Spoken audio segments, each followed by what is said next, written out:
Assalamualaikum warahmatullahi wabarakatuh. Selamat pagi Ibu Dewi Purwaningsi, SEMM, dan teman-teman semuanya. Kali ini kami dari kelompok 3 ingin menjelaskan terkait materi motivasi dan kepemimpinan dalam kewirausahaan. Adapun kelompok kami yaitu ada Zita Bintang Maharani, ada Askia Sofiana Maulidia, ada Afaf Arifa, dan Safira Istiqla. Di sini yang pertama ada apa itu motivasi dalam kewirausahaan. Definisi motivasi pada dasarnya merupakan tenaga penggerak yang muncul dari dalam diri seseorang maupun dari luar, yang mendorong individu untuk bertindak, berusaha, dan mencapai tujuan tertentu. Istilah motivation sendiri sering dimaknai sebagai kekuatan psikis yang memberi arah pada perilaku, sedangkan to motivate berarti memberi dorongan agar seseorang terdorong melakukan aktivitas atau pekerjaan.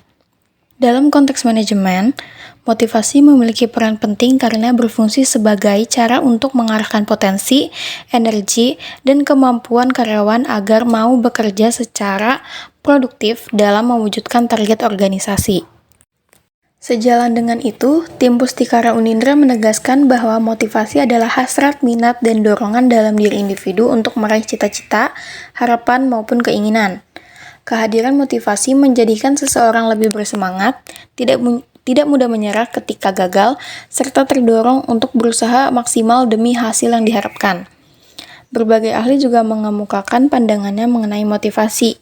Hamzah 2012 menjelaskan bahwa motivasi bersumber dari motif, yakni kekuatan batin yang menstimulasi tindakan, meski tidak tampak secara langsung namun dapat dilihat dari perilaku.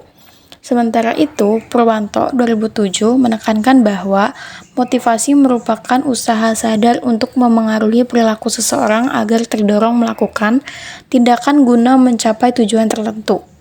Abraham Maslow memandang motivasi sebagai dorongan manusia untuk memenuhi kebutuhan hidup secara berjenjang, dimulai dari kebutuhan dasar hingga kebutuhan yang lebih tinggi sesuai dengan prioritas hidupnya.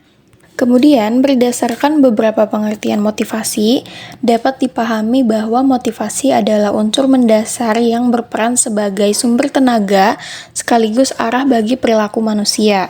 Dorongan ini bisa berasal dari dalam diri individu maupun pengaruh faktor luar, dan keduanya sama-sama menuntun seseorang untuk berupaya meraih sasaran yang diinginkan.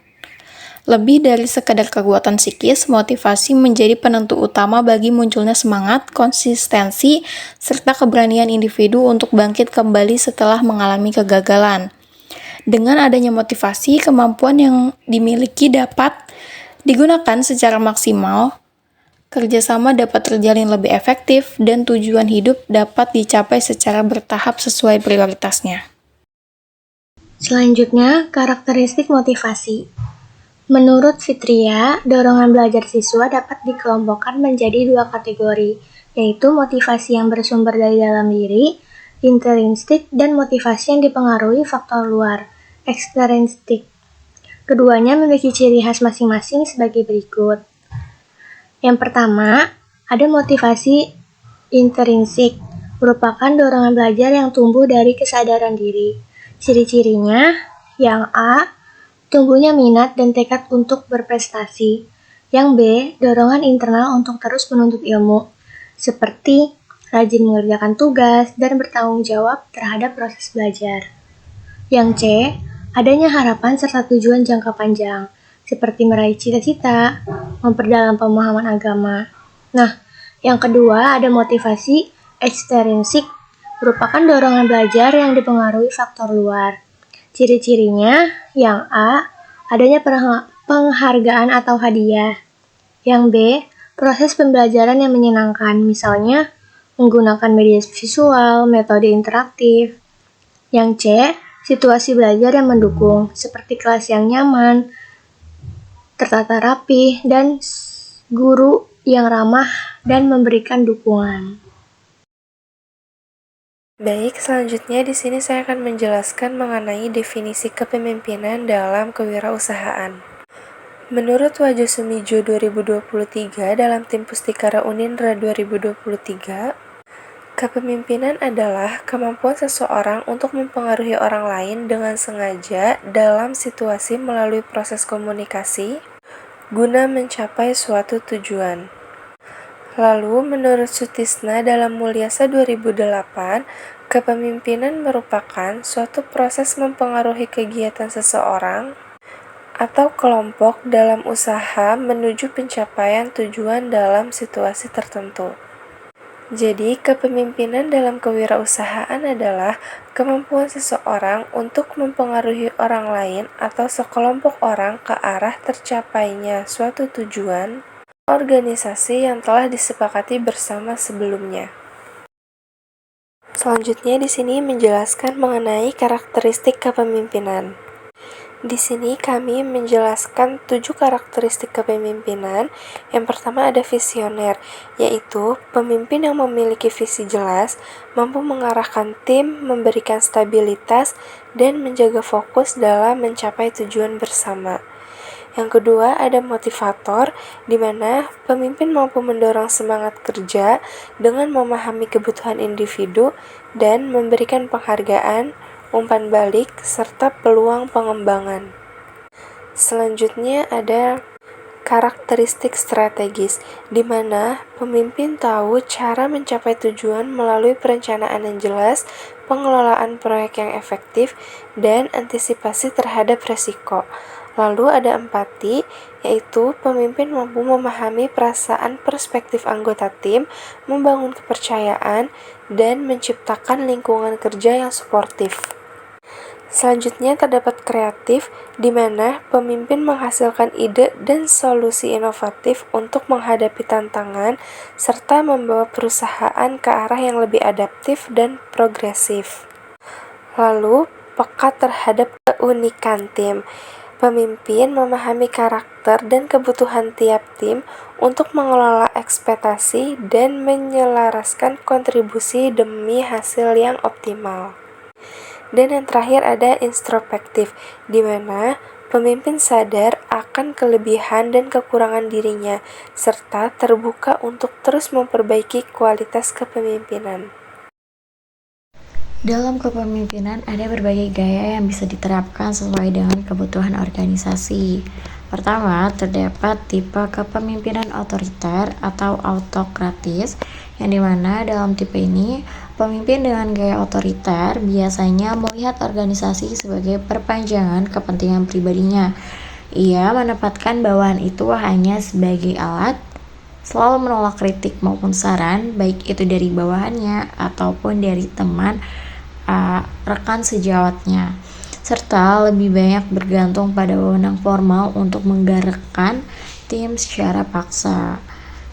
Jadi apapun yang akan dilakukan dalam organisasi itu digerakkan secara paksa oleh pemimpin berdasarkan wewenang formal yang ada. Kemudian kedua itu ada tipe militeristik, yang dimana tipe ini menekankan disiplin yang tinggi dengan pola kerja yang seremonial dan formal. Pemimpin dalam gaya ini menggunakan sistem komando yang kaku untuk mengatur jalannya organisasi. Kemudian, tipe yang ketiga yaitu paternalistik.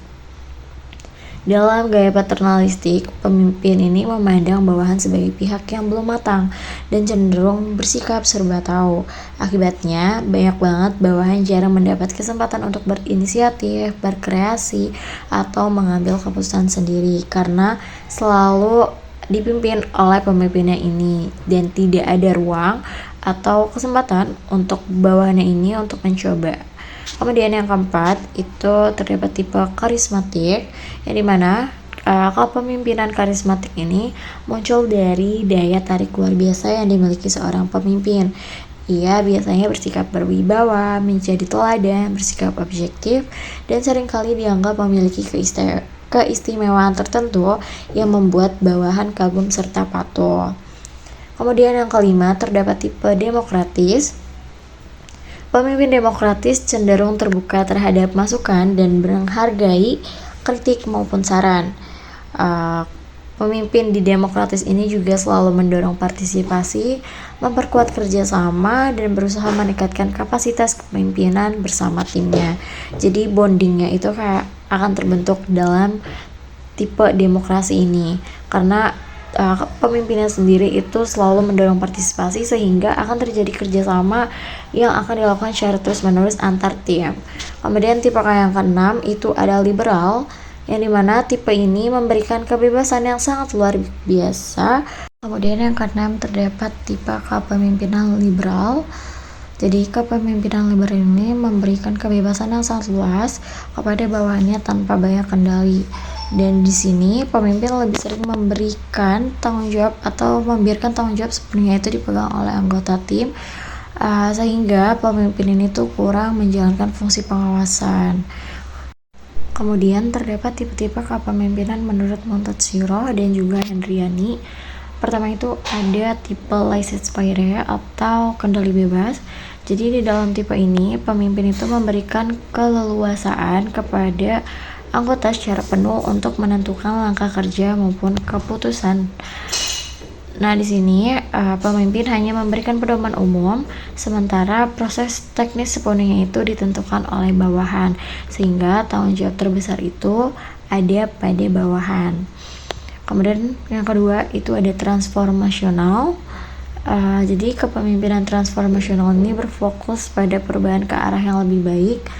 Pemimpin menumbuhkan kesadaran bawahan terhadap nilai pekerjaan, menularkan optimisme, dan mengarahkan mereka agar lebih mementingkan kepentingan bersama dibandingkan kepentingan pribadi.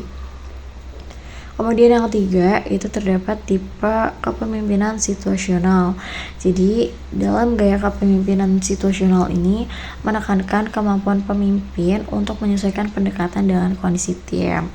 Kadang ia bersifat direktif, kadang lebih suportif, bahkan bisa mendelegasikan tanggung jawab sepenuhnya bila tim sudah siap, sehingga fleksibilitas menjadi kunci keberhasilannya.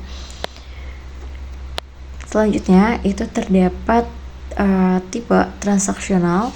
Jadi kepemimpinan transaksional ini menekankan hubungan pertukaran antara pemimpin dan bawahan. Jadi di sini kinerja yang baik itu akan diberikan penghargaan, sedangkan pelanggaran yang dilakukan oleh bawahan itu tuh akan diberikan hukuman, sehingga pola ini membentuk disiplin dan kepatuhan agar target tercapai sesuai kesepakatan. Dan yang terakhir itu terdapat delegatif. Jadi dalam kepemimpinan delegatif, pemimpin memberikan tanggung jawab penuh kepada bawahan untuk mengambil keputusan dan melaksanakan pekerjaan. Pemimpin di sini hanya memberi dukungan minimal, sehingga gaya ini tuh efektif bila tim udah mandiri, namun beresiko bila anggota itu belum cukup matang. Baik, sekian penjelasan dari kami dari kelompok 3. Kurang lebihnya mohon dimaafkan. Wassalamualaikum warahmatullahi wabarakatuh.